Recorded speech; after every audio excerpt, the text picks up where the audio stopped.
Hi everyone, it's Emily and I'm doing my analysis on Embodying Integration Chapter 1 Part 2, which is still focusing on the topic of lament. The key messages that I've obtained from this reading primarily ties to aspects of, it still focuses on lament, but it's like lament with this, lament with that. And the first one is resistance. And the authors highlight that resistance is a part of lament. And resistance means to resist the way that the world is. And a lot of churches actually frown upon resistance because they want to numb out difficult emotions. This isn't the case for all churches, obviously, but I find it really important to acknowledge difficult emotions. Like my pastor at my church, also, he emphasizes the importance of therapy, which I find in a church setting is really healthy.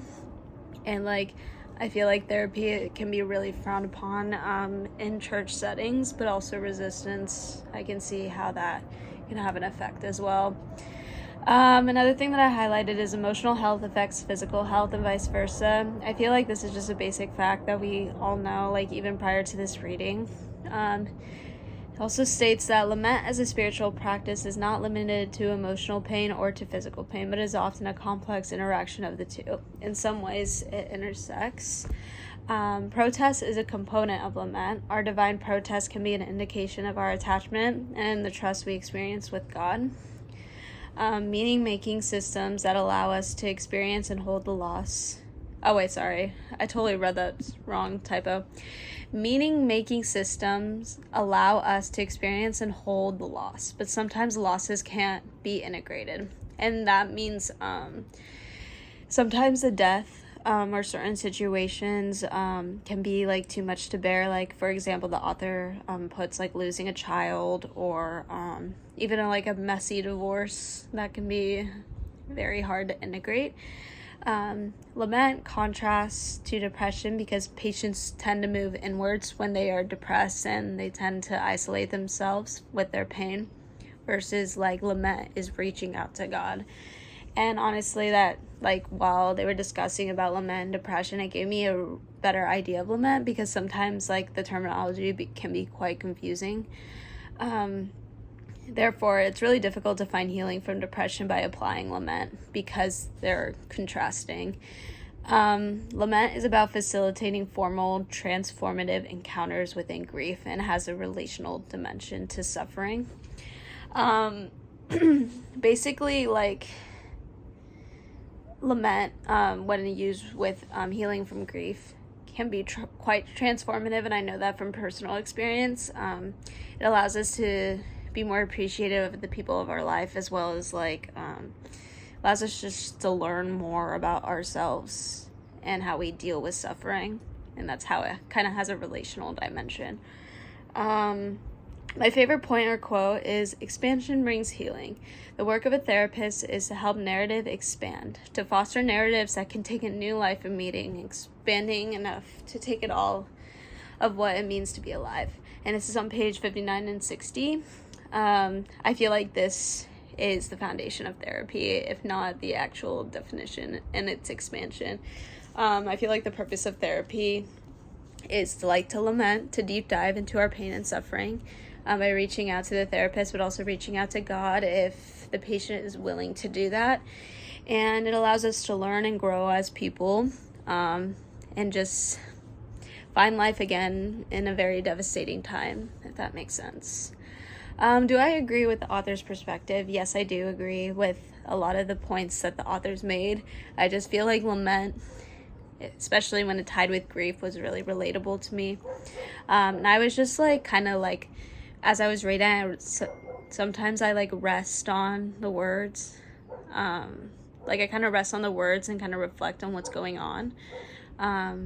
And then I kind of got a conclusion that this is relational to different people in my life, or it's relational for me or my parents or something. So yeah. How does this information relate to your own experiences or beliefs? I feel like the disembodiment while experiencing grief is really relatable, and I felt that way when especially my grandmother passed away. I just felt like a completely different person. Like, also, I was going through a lot of things during this time. Like, I was dealing with a breakup. I was getting massive burnout from school. My friendships weren't great at all, and I like didn't know it until like reading this chapter, actually, that I like, despite grieving and despite being in a horrible mental state, I exhibited lament without really knowing what it was, and my faith still remained in God during that time.